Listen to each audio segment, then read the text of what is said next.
Você está ligado no Agenda Econômica da TV Senado. O Brasil passou nos últimos anos por uma grande transformação no setor bancário, após a vigência do Plano Real, que encerrou a era da hiperinflação vivida pelo país. A partir da conquista da estabilidade econômica, o sistema financeiro no Brasil viveu grandes transformações, não somente na automatização dos serviços oferecidos, como também na ampliação dos financiamentos, principalmente de prazos mais longos, e nesse período muitos pequenos e médios e até grandes desapareceram e desencadeou-se no país um processo de concentração bancária, marcado também pelo ingresso de grandes bancos estrangeiros no país.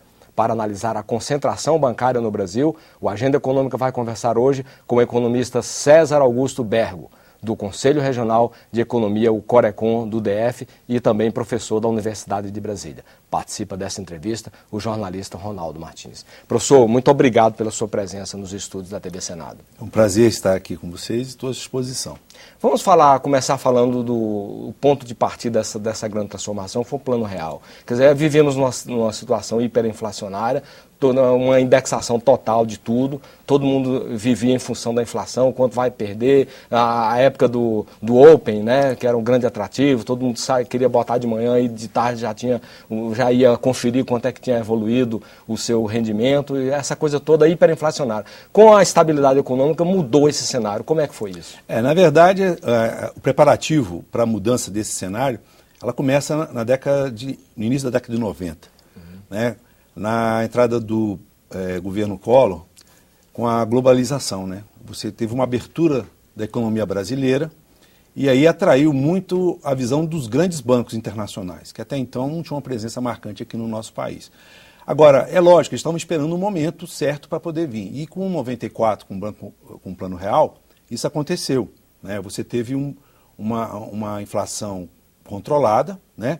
Resolvido as questões de cambiais também, que o Brasil vivia, problemas de falta de moeda forte, né, para poder cuidar da sua economia. Então, em 94, se resolveu alguns problemas, né, da economia com relação ao câmbio e com relação à inflação. Então, isso acabou, de alguma forma, estabilizando a economia no tocante aos índices inflacionários. Mas criou e trouxe à tona aquilo que estava debaixo do tapete, né? Que são os problemas estruturais do mercado, né? E um deles é com relação aos próprios bancos, né? Como nós estamos vendo. Então, fato... Os bancos viviam muito do lucro inflacionário, né? Então, tinha dois aspectos importantes que você poderia elencar com relação a esses ganhos inflacionários, né? Primeiro, assim, um pouquinho antes, você não tinha nem a correção monetária, né? Então, você tinha a inflação, não tinha correção monetária, então haviam grandes ganhos dos bancos, né, nesse sistema, porque a pessoa colocava o dinheiro em depósito à vista, o dinheiro ficava parado, mas não para o banco. O banco aplicava esse dinheiro. Então, esses recursos, eles acabavam, de alguma forma, encobrindo a ineficiência do sistema financeiro, né? Bancos inchados, estruturas caras, né? Agências em números enormes, né? Que era bonito você ter agência espalhada em todo o país. Então você tinha assim, um custo muito elevado e que a inflação pagava isso. Né? Num determinado momento, só para a gente ter uma ideia de números, né? Você tem uma participação do sistema bancário no PIB em 94 de cerca de 12%. E essa participação cai para torno de 7% em 95. Logo depois do Plano Real. Logo depois da implantação do Plano Real, o ano cheio. Então, isso mostra exatamente essa dependência do sistema de todo esse processo econômico. E, de alguma forma, não foram só medidas que visavam esse controle monetário. Você teve outras medidas que o governo adotou pelo Plano Real, do tipo redução do aumento assim, do compulsório. Antes, os bancos tinham que depositar 40% do depósito à vista no Banco Central. Nesse momento, passou para 100%. Então, os bancos se viram em dificuldade, né? E aí surge o PROER, né? Que aí esse programa, né? E que você tem esse sistema todo controlado da inflação, né? Que realmente a inflação teve uma queda acentuada, né?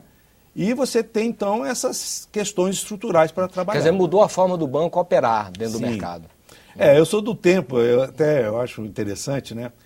A gente conversava muito, eu fui também gerente de banco, E a gente até conversava com você, olha, o meu banco está maravilhoso, o problema é esse tal de cliente. Né? Esse cliente que me atrapalha, se não fosse o cliente, seria ótimo. Tal. Então, não havia uma necessidade tão grande desse cliente. Outra questão também é que você tinha, por parte do governo federal, os programas de fomentos, a agricultura, a indústria. Né? Então, também existia um excesso de recursos. Né? Na década de 80, você tinha um excesso de recurso internacional e o Brasil ele trouxe muitos recursos, né, para cá. E aí em 82, com um problema da moratória e tudo, então você tem assim, excesso de recursos, os bancos eles não estão preocupados com estrutura, né? Então eles vêm para um crescimento de capilaridade, né? Eles queriam colocar agência em todos os pontos, aumentar os números, e não tinham muita preocupação com o custo. Agora, o senhor falou aí que os bancos viviam à custa desse imposto inflacionário, né? Foi só ganho de qualidade que fez os bancos recuperarem a lucratividade? Porque hoje o segmento bancário é altamente lucrativo. O que aconteceu desde o Plano Real até hoje? De forma alguma não foi a qualidade. Né? O que aconteceu foi, em primeiro momento, um ganho de escala, vamos dizer assim. Né? Então, nesse momento, os bancos se viram reféns dessa perda de uma receita inflacionária. Né? É bem dizer que essa inflação, por exemplo, que nós vivemos hoje, também não é uma inflação baixa em questões mundiais, né? Mas é bem menor do que aquela, né, que a gente vivia. Né? Mas ela é alta ainda. Isso, de alguma forma, ainda dá um certo ganho para os bancos. Então, quando você fala assim que os bancos lucram muito, pode ter certeza que uma parte ainda é lucro inflacionário. Porque você tem uma taxa Selic que, quando aumenta, as ações do banco na Bolsa sobem também. Porque quanto maior os juros, maior o ganho dos bancos também. Tá certo? Porque ele tem aquela quantia que fica parada no seu caixa, remunerado por essa inflação, vamos dizer assim. Os bancos estão indexados. Então, essa é uma questão. Outra questão que você falou que é muito importante é que, eu vou dar o nome de ciranda financeira, né? Overnight, Opermax e tal. Só que hoje também não está muito diferente. Então, uma das mudanças que são necessárias para que só a taxa de juros não resolva a questão monetária é um tratamento estrutural. E um deles é a questão de você não ter ganhos diários. Né? Então, se você aplica no mercado financeiro, você tem ganho diário, somente os bancos, através do CDI. E o investidor também. O investidor também, mas tem a questão do IOF para o investidor. Para os bancos, não. Entendeu? Então o banco ele chega... tem um ganho da média do depósito à vista que fica com o banco, né? Que então, ele não bota no Banco exatamente. Central. Ele tem o depósito interfinanceiro ou interbancário, né? Que ele é remunerado, né? É remunerado. E você, então, tem que, de alguma forma, trabalhar isso. Porque não adianta só ficar aumentando juros e você não trabalhar as questões estruturais. Uma delas é essa. É, de fato, acabar com a ciranda financeira, que mudou de nome, mas continua, de alguma forma, existindo. Para a pessoa física, o investidor, ele tem o IOF, que também penaliza ele durante 30 dias. Mas depois de 30 dias ele está livre. E você tem resgates diários também. Né? Então isso tudo contribui para a indexação dessa questão financeira. Tá? Então, às vezes, aumentar o juro não resolve. Não resolve por quê? Você está indexado. Imediatamente se aumenta o pagamento de juros por parte do governo e você tem todo esse esquema que precisa, de alguma forma, ser trabalhado. Tá? Mas a questão do banco em si... a questão da qualidade, ela ajudou, mas a questão da tecnologia também. Então, assim, com a tecnologia, o avanço da tecnologia, se você pegar 10 anos atrás, você não tinha banda larga, né? Ninguém sabia o que era isso. Né? Então, você tinha um custo de telefone muito alto, porque você usava a internet plugada no telefone. Isso onerava bastante o custo dos bancos. Então, esse tipo de investimento também em tecnologia contribuiu para que os bancos reduzissem os custos, né? Que estariam pesando. Então você tem o autoatendimento, a política de autoatendimento e tudo. Então, há poucos anos atrás a pessoa ia pagar a escola, a água, a luz, ele ia para a fila do banco, ficava na fila e hoje entregava tudo no pela caixa. internet, grande tudo parte pela das internet, sim, ele faz você no caixa consulta seu automático. saldo na internet. Antigamente você tinha que levar um papelzinho, entrar na fila, o caixa escrever. Então isso estrutura. Né? Então quando a gente pensa em banco, na verdade, para prestar esse serviço, você tem consumos, né, custos, que você vai de alguma forma repassar isso para o dinheiro. Então você tem um encarecimento do empréstimo. Né? Professor, já que a gente está falando uma coisa meio histórica, vamos falar dos bancos estaduais, porque eles marcaram muito a vida financeira do país, né, no passado. Conta um pouquinho disso, resume um pouco essa história historicamente o que foram os bancos estaduais. Olha, os bancos estaduais tiveram uma importância muito grande para a economia. Né? Eles começaram a surgir pela década de 20 e foram até de 70. Obviamente tem um ou outro que é mais antigo, mas notadamente entre 20, ou seja, o pós-guerra, né? E você vem até 70 a criação dos bancos. Apenas tem aqueles estados, no caso, que eram territórios, que ainda não tinham banco, né? Depois até vieram a ter. E únicos que não tinham interesse de ter banco é Tocantins. Tocantins nunca teve banco, né? Mas, e Mato Grosso do Sul também, não teve banco. Os outros todos tiveram bancos. E o problema não era... ainda tem, né? Aí até nós vamos chegar lá. Mas a questão maior é o histórico dessa instituição, né? Então, o que acontecia? Se você for pegar o cenário da década de 20, da década de 30, não tinha muito empréstimos de longo prazo, né? E também não tinha empréstimos regionalizados, ficavam muito centralizados nos grandes centros, que já era São Paulo, Rio de Janeiro, Minas Gerais, né? Rio Grande do Sul. Você tinha algum tipo de financiamento para a indústria no médio e longo prazo. Nos outros estados não tinha. Então, o Banco Estadual veio para suprir essa deficiência do sistema bancário para fazer o fomento desse comércio, dessa indústria. E também, outro aspecto importante é a regionalização, né? Você não tinha assim, o banco era localizado em São Paulo e investia em São Paulo. Então, São Paulo crescia e a periferia, que é o Nordeste e tal, não crescia na época, né? Então, para deixar de ser periferia, né, e realmente ser uma federação, né, os bancos estaduais vieram com força. E, basicamente, quando a gente fala em instituições financeiras, tem que tomar cuidado, primeiro definir o que é banco e o que é instituição financeira, né? Instituição financeira nós temos muitas, mas bancos poucos, né? Então, vamos falar, bancos mesmo, aquele que pode receber depósitos à vista, esse é banco, né? Então, é o chamado banco comercial. Os mais, uma distribuidora, uma corretora, uma financeira, tudo isso é instituição financeira, mas não é banco, tá? Então, nos estados foram criadas caixas econômicas, alguns estados tinham caixa econômica, e tinha também os bancos de desenvolvimento. Né? Então, aí formou todo o arcabouço de instituições financeiras do Estado. O que aconteceu, na verdade? Vinha muito bem. O lucro inflacionário, o ganho inflacionário, tal, maravilhoso, né? É uma forma dos estados também apropriarem esse ganho inflacionário. E os estados também tinham a máquina pública, que tudo fazia centralizado nesses bancos estaduais. Então eles tinham uma captação muito forte, né, das empresas estatais, da folha de pagamento do Estado e por aí afora. Só que na década de 60, com o advento do governo militar, houve uma centralização na arrecadação. E aí começou os problemas dos bancos, né, dos bancos estaduais, notadamente. Por quê? Banco é uma empresa. Ele tem que ter receita, despesa e dar lucro, né? Se dá prejuízo, já fica complicado.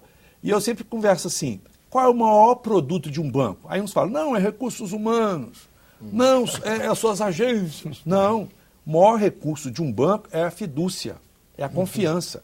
Basta que ela acabe e no dia seguinte o banco não existe mais. O Lehman Brothers mostra isso, né? Não, e o Barings, da rainha, né, da Inglaterra, né? Apertaram um botão errado e no dia seguinte acabou. O banco deixou de existir.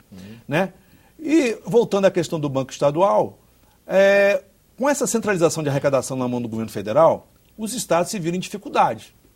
Né? Então acabou praticamente aquela questão de recursos para fazer investimento, para fazer custeio, porque ele dependia da máquina federal. Né? E a máquina federal era muito ciosa na distribuição desses valores, como é hoje também, né? Hoje não é diferente. Mas naquela época, aí os estados começaram a usar os bancos para outras finalidades.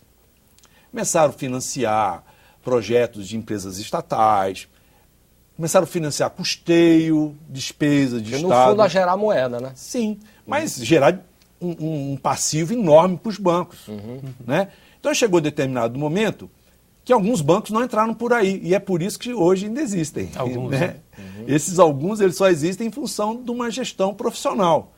E outra questão que pesava muito com relação ao Banco Estadual é a descontinuidade administrativa. Mudava o coordenador, mudava o presidente, mudava a diretoria. E também assim não havia uma profissionalização desses indivíduos. Havia uma ingerência política muito grande. Existia, por exemplo, até eu me recordo de um senador, e depois que ele foi ministro também, Krauser. Ele falava lá que o empréstimo num banco começa... Foi ministro da Fazenda. Gustavo Krauser. Começava na mesa do gerente e acabava na mesa do gerente. No Banco Estadual começava na mesa do gerente e terminava na mesa do governador. Né? Então, existiam umas questões políticas que precisavam ser administradas. E tinha bancos muito bem administrados, diga-se de passagem, tá bom? Então não era uma coisa meio geral, não. E aconteceu que os bancos estaduais eles começaram a perder essa força, por conta exatamente do uso indevido, da questão da descontinuidade administrativa, né? E chegou num determinado momento em que eles foram pegos mesmo, talvez os que mais sofreram com essa questão do fim do processo inflacionário, porque eles tinham um ganho muito forte em função de centralizar as contas do governo estadual. Agora, em dado momento, trabalhou-se pela redução da presença do Estado em bancos estaduais por meio do PROES, que era o Programa de Incentivo à Redução do Setor Público na Atividade Bancária. Como é que foi isso? Quando foi isso? E quais foram os resultados? Em 95, um pouquinho antes do PROES, veio o PROER, né, que a gente até falou. E o PROER, ele foi destinado a todas as instituições financeiras indistintamente, tá? Só que o processo... Não só ao Marco Fontes Sindan, né? Não, e nem o econômico, nem o nacional, nem o Excel, né? A gente vai perder a tarde toda para eu listar todos aqui, né? Mas então o PROER atua no sistema financeiro como todo, inclusive poderia ter sido utilizado pelos bancos estaduais, tá? Inclusive os bancos federais, na época, utilizaram. Eu lembro que o próprio Banco do Brasil, ele fez um programa de demissão voluntária. Usando o PROER. Usando o PROER. Usando o PROER e deferindo, porque uma das medidas mais interessantes do PROER é que você podia ter despesas com essa reestruturação e diferir essas despesas no tempo. Né? Então você não pesava tanto em balanço. Então é uma grande sacada que fizeram à época, que é esse diferimento dos custos de reestruturação. Então, E o PROES era o paralelo do PROER? O PROES, ele veio em função da intervenção que houve no final de 90, na mudança de governo Brizola e Fleury de São Paulo, em que houve uma intervenção no Banerj e no Banespa. Né? E o PROES surgiu para resolver esse imbróglio aí. O PROES, né? Que é o Programa exatamente de auxílio aos bancos estaduais. Né? Mas ele tinha uma filosofia de privatização, né? Não, a filosofia, na verdade, é de saneamento. Saneamento? Saneamento e reestruturação. Assim, é lógico que se gostaria de reduzir a presença do Estado na economia, do ponto de vista de bancos, em função da questão que a gente acabou de comentar. A questão política, do uso político dos bancos. Porque banco não se pode falar em uso político. Porque se faz uso político, vai ter uma continha depois para pagar. Claro. Seja o contribuinte, seja que acaba sendo o contribuinte, porque é o Tesouro que vai estar arcando com isso, seja o estadual, seja o federal. No caso aí, que é importante, que o PROES, ele tinha algumas... eu diria, ele poderia privatizar, que era uma das alternativas, mas tinha a reestruturação do banco. E aí o incentivo à privatização, ela vinha através do financiamento do todo o processo pelo governo federal. Se fosse para privatizar ou para extinguir, o governo federal financiava 100% de todo o processo. Fosse só para sanear? Se fosse para sanear, era só 50%, né, do financiamento. Então, isso incentivava, né, de alguma forma. Agora, mas teve o Banco do Rio Grande do Sul, por exemplo, que ele fez o saneamento e existe. Não só ele, o BRB, o Banco do BRB não aceitou. Pois é, mas esses bancos que sobreviveram por quê? Independentemente de sobreviveram por uma gestão mais profissional, menos envolvimento com a questão política, tá? E, na verdade, assim, alguns bancos, eles preferiam, de alguma forma, por exemplo, Banco de Sergipe, Banco do Estado do Espírito Santo, que ainda existem. Que existem, e são bons bancos, né? São bem. Professor, eu lhe pediria um minuto para a gente fazer um pequeno intervalo. Nós voltamos falando dos bancos estaduais, o seu desaparecimento quase que total, e também do risco sistêmico. O que é isso? Aguarde.